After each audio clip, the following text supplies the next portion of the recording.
શ્રી કૃષ્ણ. રાધે રાધે. પ્રભુ નંદકુમારો મેં સ્વામીની વિસ્ભાનુજા કૃતાર્થમ કૃતાર્થમો ન સંશય. શ્રી વલ્લભના સર્વે લાડીલા વૈષ્ણવને જય શ્રી કૃષ્ણ. હવે એ વાલા વૈષ્ણવો, આજે આપણે શ્રીનાથજી ચરિત્રામૃતનો ભાગ 241 અને 242 એ વિશે વાલા આપણે પુષ્ટિ પ્રસંગ કરીશું. હવે આગળના પ્રસંગમાં વૈષ્ણવો આપણે જોઈ ગયા કે જે ઇબ્રાહિમ હતો એને રસખાન નામ આપવામાં આવ્યું. હવે એની વાર્તા શ્રી ગુસાઈજી વાળો પ્રસંગ આગળ જોઈએ કે સૈયદ ઇબ્રાહિમમાંથી રસખાન બનેલા પઠાણ ભાવાવેશમાં આવી જઈ શ્રીનાથજીની છબીને છાતી સરસી ચાપી અને વનરાજીમાંથી સરકવા લાગ્યા. વૈષ્ણવોને એમના દૂર દૂર જઈ રહેલા શબ્દો પણ સંભળાઈ રહ્યા હતા કે યા છબીને રેસખાની અબ વારો મોટી ખૂટી જન્મ જાણે ઉપમા કવિત નહીં પાય રહે સુ ખોજ. એટલે આ શબ્દો જે બોલતા હતા કે આ છબી તો ઉપર વારી જાવ એ ધોળ ગાતા હતા, ત્યારે દૂર દૂર શબ્દો એના વૈષ્ણવો સાંભળી રહ્યા હતા. રસખાનજી શ્રીનાથજીની છબી લઈને વૃંદાવનથી ગોવર્ધન આવી પહોંચ્યા. પ્રત્યેક મંદિરમાં વેશ બદલીને ભીડમાં ભળી ગયા અને છબીની સાથે મંદિરની મૂર્તિને સરખાવા લાગ્યા, પરંતુ ક્યાંય એમને છબીનામાંના મહેબૂબના દર્શન થયા નહીં, જોવા ન મળ્યા.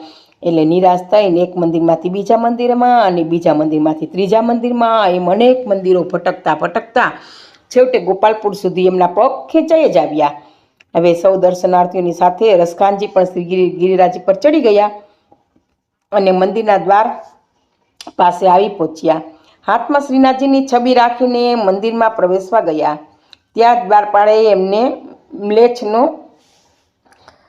પોશાક પહેરેલો હતી જાતને ઓળખી લીધી અને બાદશાહના ગુપ્તચર સમજીને અંદર જવાની ના પાડી, એટલે અટકાવી દીધા. બહુ કાલાવાલા રસખાને કર્યા છતાં દ્વારપાલે મચક ન આપી.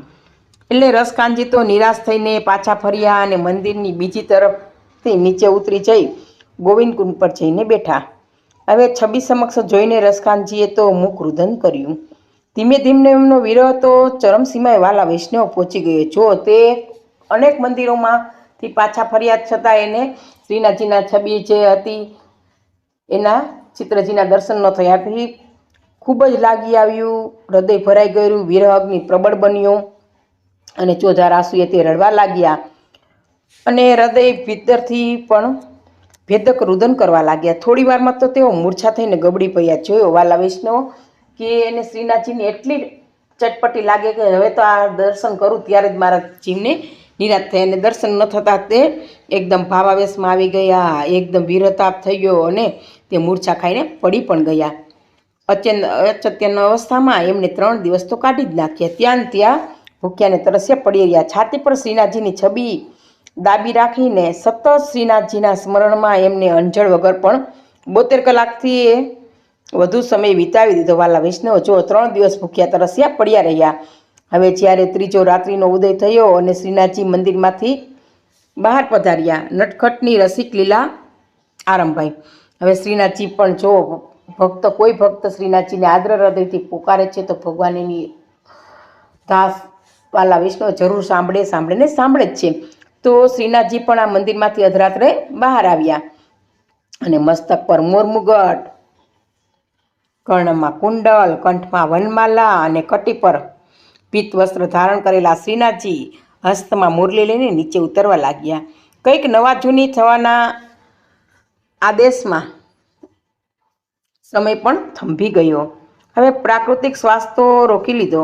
છૂમ છૂમ છૂમ નેપુરના લયબદ્ધ તાલે શ્રીનાથજી તો ગિરિરાજની વાંકી ચૂકી કેડીઓ પરથી નીચે ગોવિંદકુંડ પર પધાર્યા. આવીને બંસીને છેડે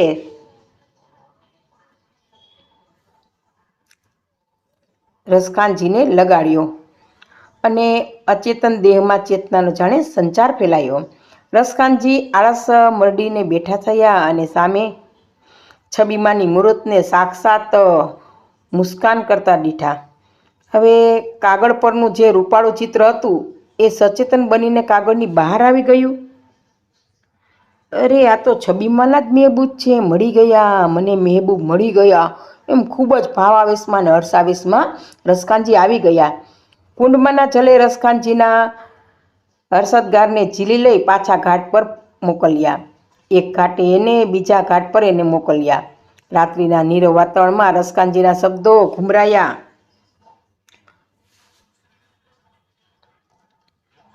અને વમળો રચીને આકાશને પણ આંબી ગયા.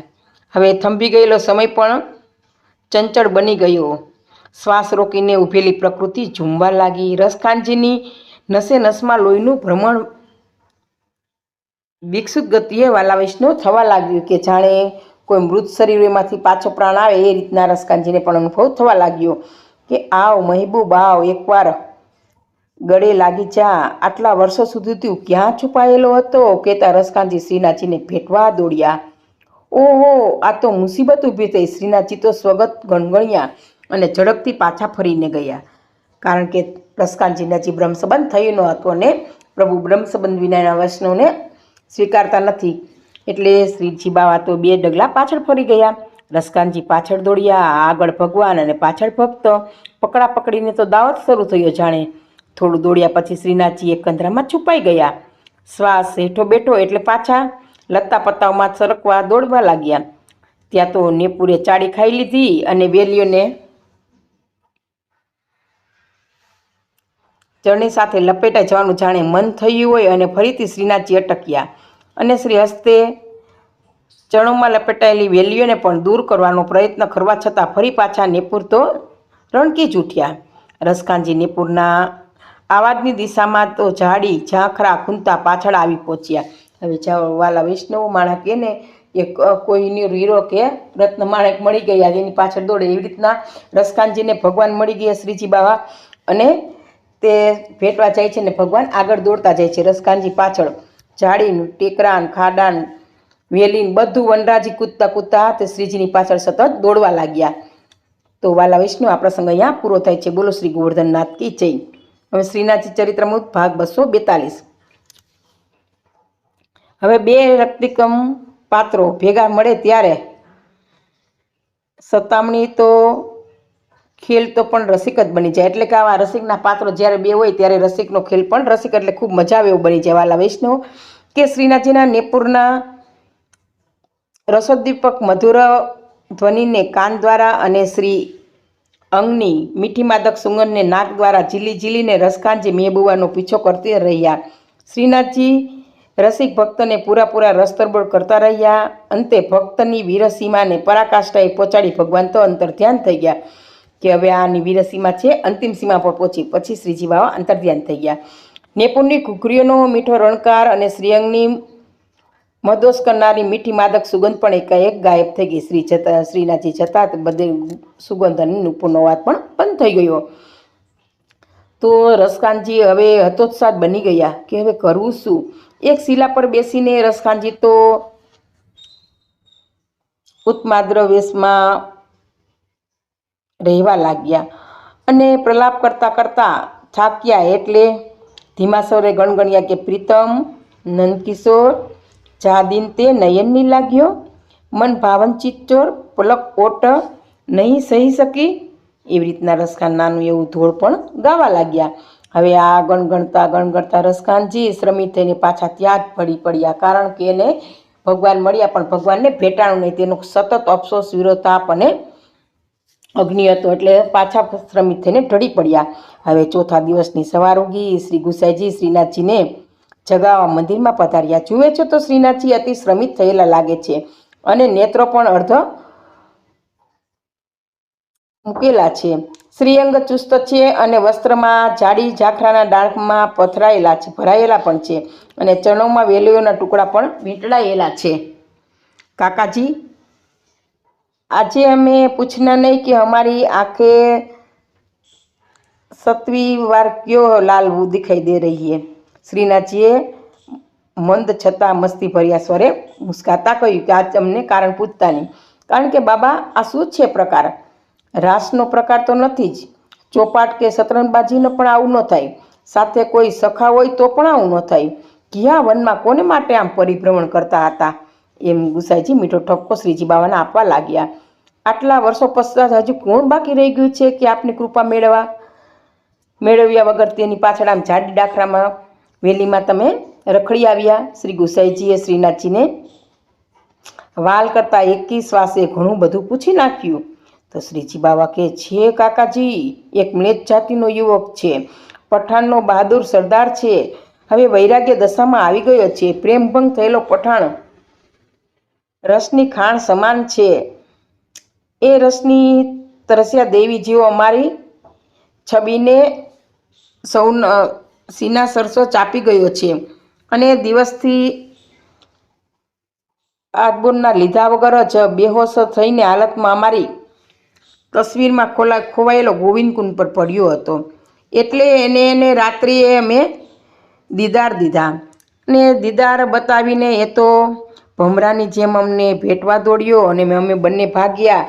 જ્યાં સુધી આપ એને શરણે ન લો ને ત્યાં સુધી અમે એને કઈ રીતે છૂઈ શકીએ કે અપનાવી શકીએ? આમ શ્રીજી બાવાએ ગુસાઈજીને કહ્યું કે માટે આમ ફિરત ગોવિંદકુંડ તરફ જાઓ અને રસખાનજીને નામ નિવેદન કરાવી પનામાં લો. જો વધુ વાર થશે તો વિરોધ સમયે એની જાન પણ નીકળી જશે. શ્રીજી બાવાએ એમ ગુસાઈજીને કહ્યું અને શ્રીનાથજીએ નાટકીય